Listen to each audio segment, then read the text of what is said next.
All right, so this mini lecture is going to introduce you to the idea of the thin lens equation. And despite its name, it works for both convex and converging lenses. It also works for mirrors, but it is in fact called the thin lens equation. But we're going to look at it today using a convex a convex lens, a converging lens as the example.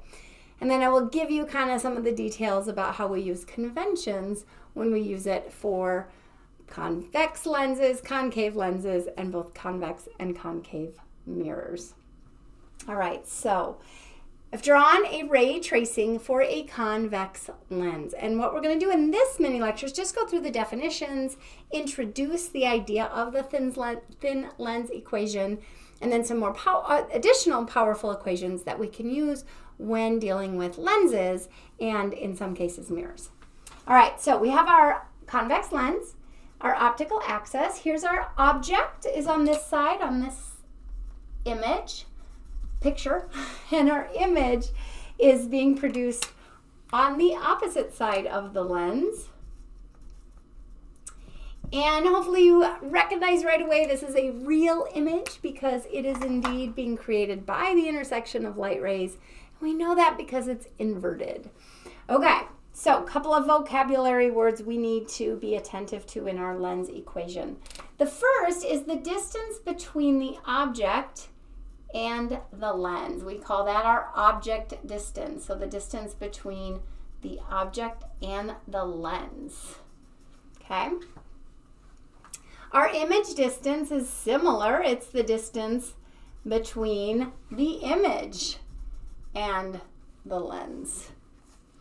So it's super important to recognize that these are the values from the object and the image to the lens itself, okay? From the object and the image to the lens itself. You've already been introduced to the focal length, and we are going to only look at spherical lenses, so lenses that have the same focal length on both sides. They're symmetric. So that should look familiar to you. Okay. And then finally, a couple of new ideas. The first is how tall the image is and the object.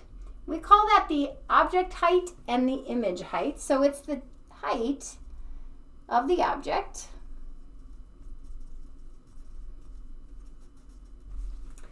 and the image height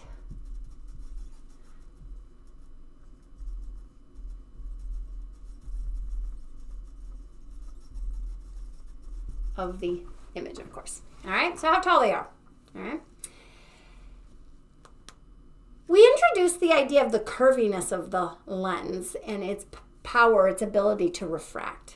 And that actually has a relationship we call the power. So if we think about how strong a lens is, how much refraction we can get through a lens, that's how powerful that lens is.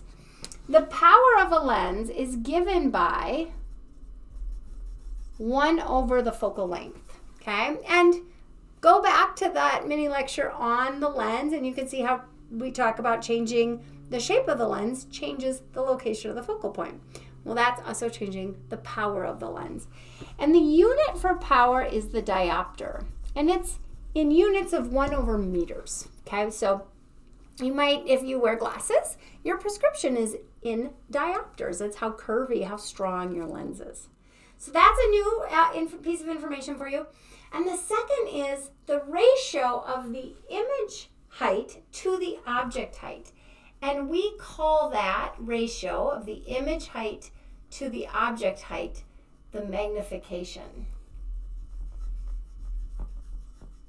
And so you can imagine, like, how big is that image relative to the original object is a sense of magnifying the object on a film. You can get, if the image is smaller, this ratio is less than 1. If the image is larger, this ratio is larger than 1. All right, so those are our definitions. Now, some powerful, no pun intended, equations that we can use to actually mathematically produce information about an object and its subsequent image. And the first is the thin lens equation itself. And again, despite its name, it can actually be used for mirrors. The thin lens equation tells us that the object distance, 1 over the object distance, plus 1 over the image distance is equal to 1 over the focal length. And I encourage you to go look up at the derivation of this equation. It's in most textbooks. It's really about geometry. So this uses a lot of our geometry principles, those ones you never thought you'd use again that we keep using in physics. It kind of leads to this equation, the geometry of the situation. The other powerful equation that we're going to use this a lot for our lens descriptions. The other powerful equation has to do with the magnification. Again, based on the geometry, the magnification is related to the ratio of the distances of the images and the object.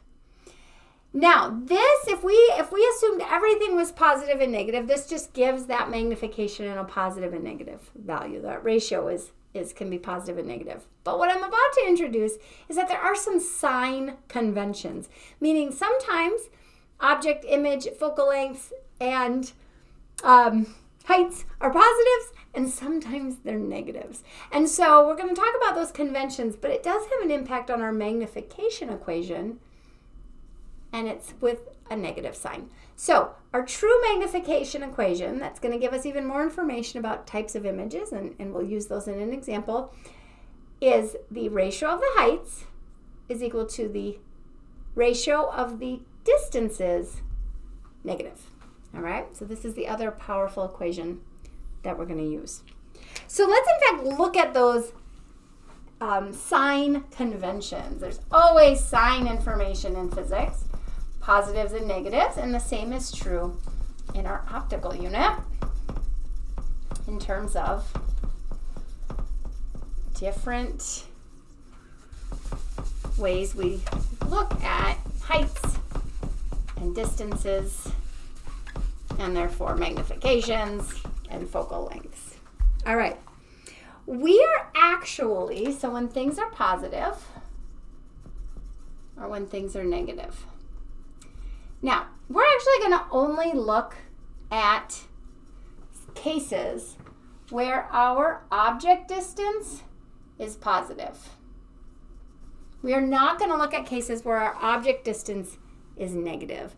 And there are cases in multiple lens systems that can actually happen, but we're only going to look at cases where our object distance is positive. Our image distance.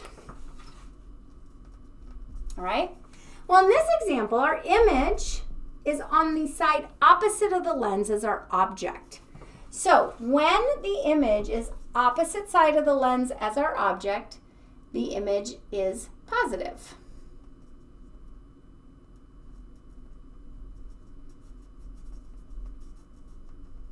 Took me a minute to remember how to spell opposite. All right, so when the image is on the opposite side, it is positive. Now, when it's on the same side for a mirror, it's also positive. So I'm going to put that in. This is for lenses. It's actually the same side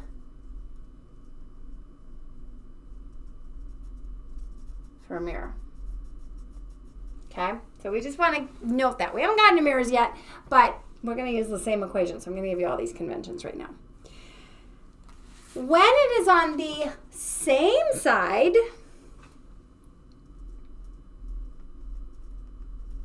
as the object,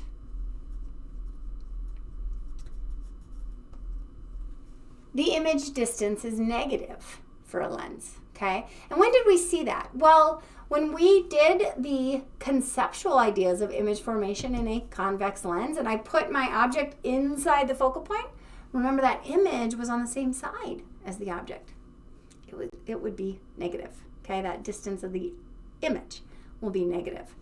Turns out for mirrors, it's when it's on the opposite side or behind the mirror.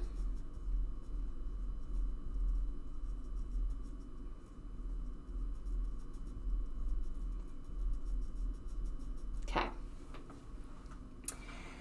Heights. Focal length first. Focal lengths are also positive and negative. A focal length is positive for a convex lens. A convex lens, converging lens. It is for a concave mirror. Again, I know you haven't gotten to mirrors yet, and we'll come back to this when we do image formation mathematically in mirrors. It's negative for a concave lens, right? Or a convex mirror. So diverging, we call those diverging. Remember, convex is converging. All right. I'm a little concerned I'm running out of space, so I'm going to shift my positives and negatives over here so that I don't lose you on the bottom of my screen. All right, the final two pieces have to do with the height and subsequently the magnification. So when the image is upright. Upright. The height is considered positive. Now, it's really important that this is upright relative to the object, right? Upright relative to the object. It's negative when it's inverted relative to the object. Okay, so this is for both the height, the object height, and the magnification. We're going to... There's a lot here, so I apologize. The image height and the magnification both fall in that. The object height, we're always going to consider positive. Oh, I did it again. Because we're actually looking at that relative height. Okay, so kind of the same thing. If I consider the object height positive, then the image height when it's upright relative to the object, so both in the same direction, or when it's inverted relative to the object. When we look at the numerical value, we'll use the object height as positive. All right, so these positive and negatives are going to be important to keep in mind as we do problems in lens descriptions, whether they are convex, concave, and then, as we'll see, also in mirrors. So, thin lens equation, magnification, recognizing some of the signs, and then looking at the conventions for our object distances, image distances, object heights, image heights, focal lengths. All right, good job.